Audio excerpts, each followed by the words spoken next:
Now, he also reforms the baggage train because he drastically reduces the number of camp followers and wagons. He says the number of camp servants that will follow the army is one man for every 10 infantry soldier and one for each cavalry, nothing more. Lesser people, faster mobility. So the speed of march improved. So the cavalry is organized and obviously our very famous Hetairai or the companion cavalry. These are the elites. They and you have a picture of these cavalry. Yeah.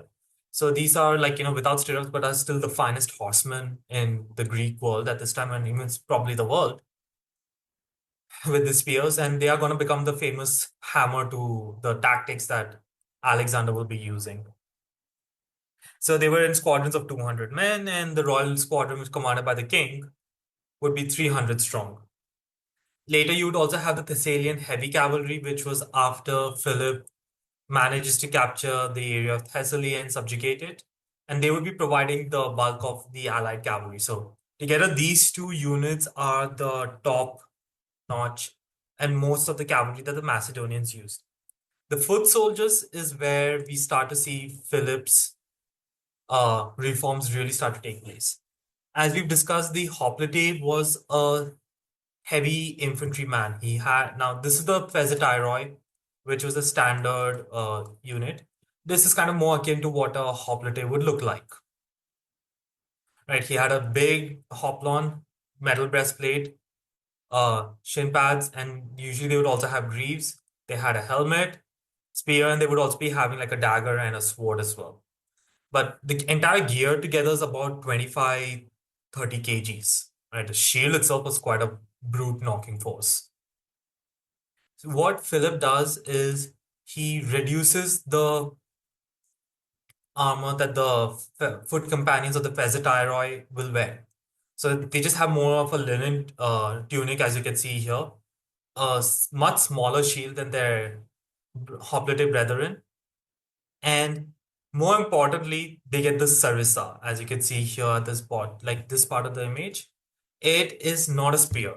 It's a pike. It's a two-handed pike, and this gives the Macedonians a massive advantage in the phalanx battles because it depends on the number of spears you can push forward and the staying power. Now this allows the sarissa was about 20 feet long. In comparison, most hoplite spears were between 7 to 10 feet. Usually it's around 8. You have 2.5 times the reach. So your men are safe, but you are like, stabbing the enemy right in the face. It was kind of unwieldy. So they needed both their hands to operate the sarissa, which is why if you can actually notice here, there is a kind of sling that he's wearing across his chest armor. And that is actually a sling to help them equip the shield on the left, like a typical phalanx formation, because you need to present that shield wall. But the body is taking the weight, which allows the hands to be utilized in combat, right? They can just use the hands to man the sarissa. They don't have to, it's not taking the extra weight of the shield, even though it's a much smaller shield, I might add. And they had quite heavy butt spikes, as you can see, as a counterweight.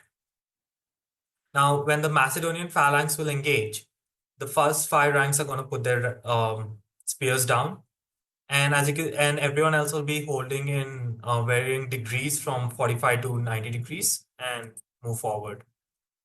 So this is now the and it's possible that the spears of the enemy might only reach here when first contact is made. So the men are pretty safe. And these are able to deflect quite well enemy projectiles, which makes the Macedonian phalanx literally like an unstoppable battering ram in perfect conditions.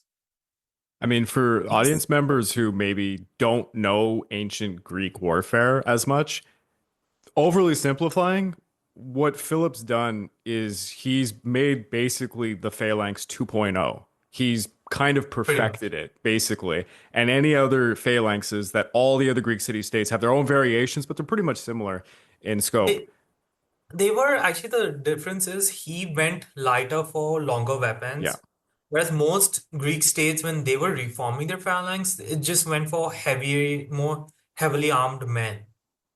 So it just kind of becomes an indecisive slogging match. But for people who don't kind of like, if you have to think about the logistics of this, you have lighter equipment, meaning that these guys are putting less effort. They can go longer, they can go faster. It's a And not to significant mention the improvement. training.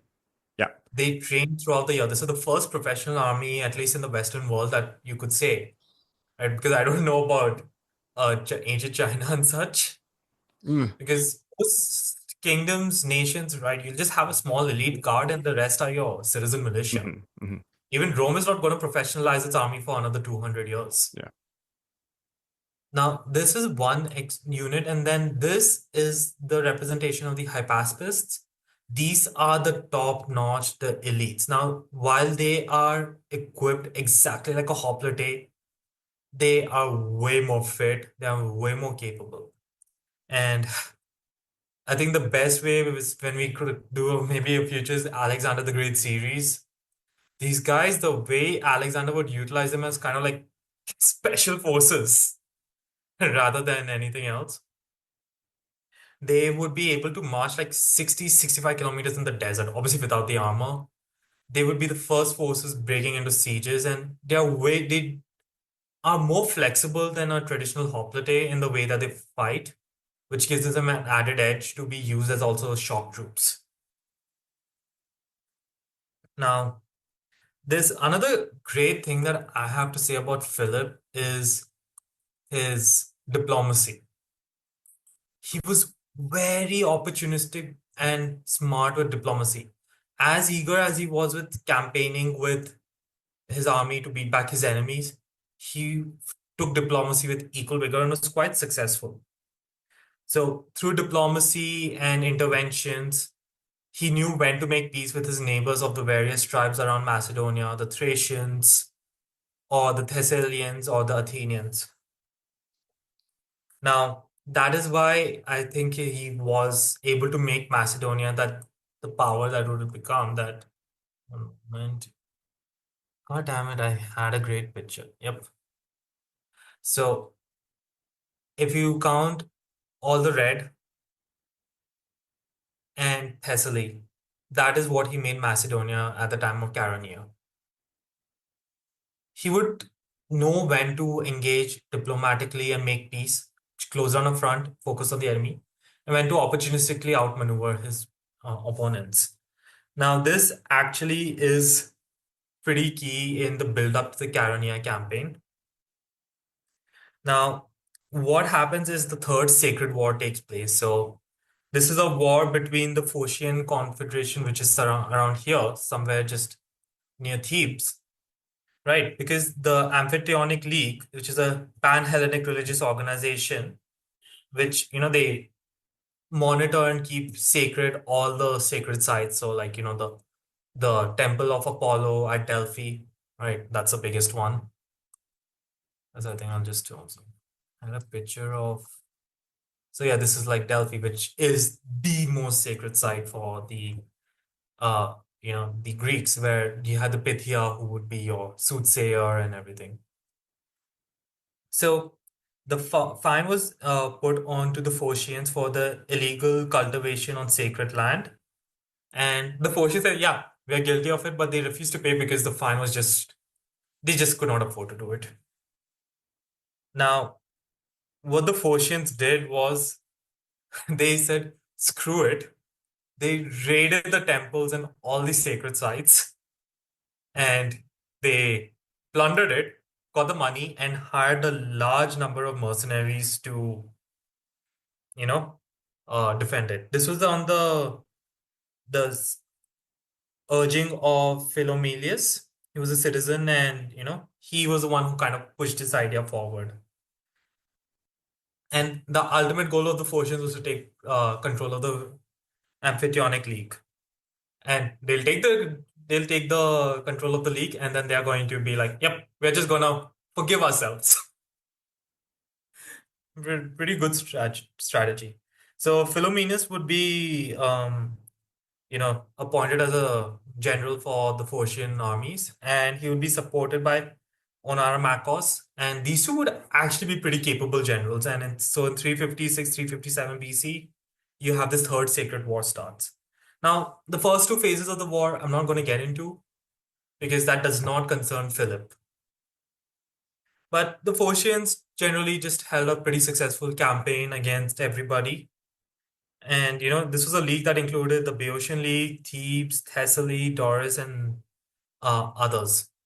Though later, when Philip gets involved, we will see the Athenians and Spartans sending support to Phocians because you don't want, your enemies to get too powerful.